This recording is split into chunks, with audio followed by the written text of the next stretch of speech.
What's up guys, it's XRAYZ and welcome to my first Call of Duty Ghosts weapon comparison video.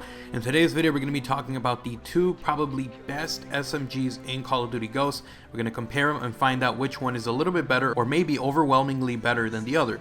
So in today's episode we're going to cover the MTAR-X and the Vector from Call of Duty Ghosts. Really quickly, if you guys are new and have not already subscribed, then feel free to do so. I'm on my way to 30,000 subscribers, so any help you guys can give me would be much appreciated. And if you enjoyed the video, remember to slap a like and get it out there for other people to enjoy.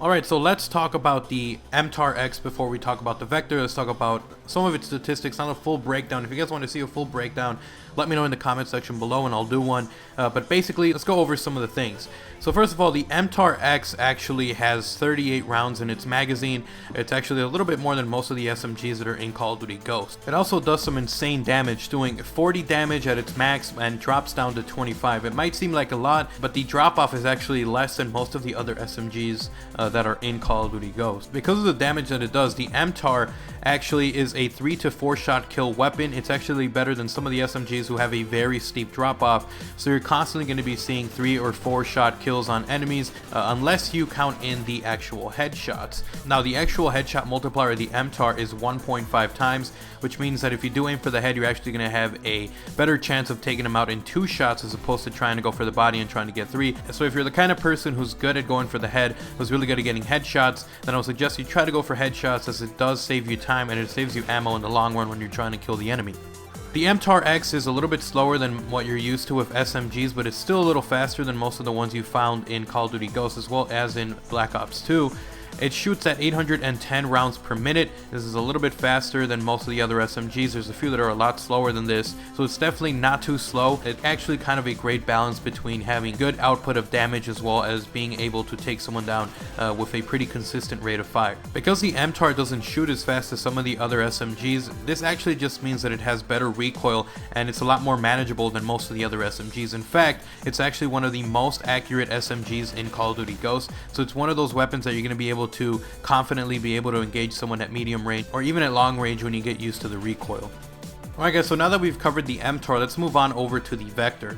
The Vector has a little bit of a bigger magazine than the other SMGs, not a lot, only about 2 bullets more. It actually has 32 rounds per magazine, which is actually kind of nice to have those extra 1 or 2 bullets in the magazine in case you need to take someone out. The Vector actually does quite a bit of insane damage. It does 45 damage up close, but it has a little bit more of a punishing drop-off than the other SMGs. It drops all the way down to 20. Because of its high damage output and even because of its steep drop-off, the Vector is actually a 3 to 5 shot kill weapon. Because it has a 1.5 headshot multiplier, you're actually able to cut down that 5 shot kill range down to a 4.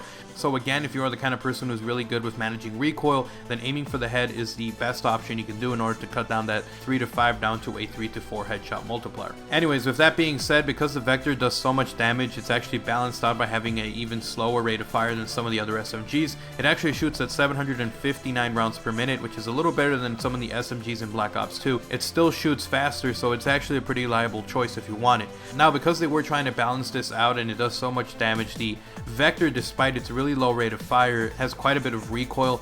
It actually kicks up pretty hard when you end up shooting. So this is the kind of weapon where you want to start at the chest and just kind of let the weapon kick up in hopes of getting a headshot. So this weapon does have, even if it has bad recoil, it's actually decent if you're trying to go for headshots, which I would suggest you use. So anyways guys, now that we've covered both of those, let's talk about which one of these two, in my opinion, is the better weapon. Statistically, I have to give it to the MTAR. The MTAR has a damage drop off that, even though it starts a little bit sooner than the Vector, and because of the fact that it's really accurate, it's the kind of weapon where you're going to find that its time to kill is a lot less than the Vector, and it's actually the fastest killing SMG in Call of Duty Ghost over its range. So it's the perfect weapon for you if you are the kind of person who enjoys taking an SMG up close and also at a distance, who is able to manage with recoil, which again, the MTAR has very little recoil. It's very manageable, and it's a kind of SMG that if I had to compare it, I would say the MSMC from Black Ops 2.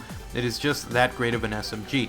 However, if you're the kind of person who really likes to get in people's faces and you want to get the kill time down up close, and I would suggest that you go with the Vector, especially if you're the kind of person who's really not going to be engaging any enemy at like medium to far range. Anyways guys, with that being said, I hope you guys enjoyed this episode of Call of Duty Ghost weapon comparison. If you did, remember to slap a like and a favorite, get this video out there for anyone else who's a little bit confused as to what the differences are between the MTAR and the Vector, and overall which is the better weapon for them. Anyways guys, hope you guys enjoy it, I'll see you guys next time with a new episode. If you guys have any suggestions for any weapons you want me to compare next, leave me just a comment down below and leave a like and a favorite on this video if you enjoyed it. I am also on my way to 30,000 subscribers, so if you guys are new and have not already subscribed, feel free to do so, and I'll see you guys next time. I'm XRAYZ, out. Peace.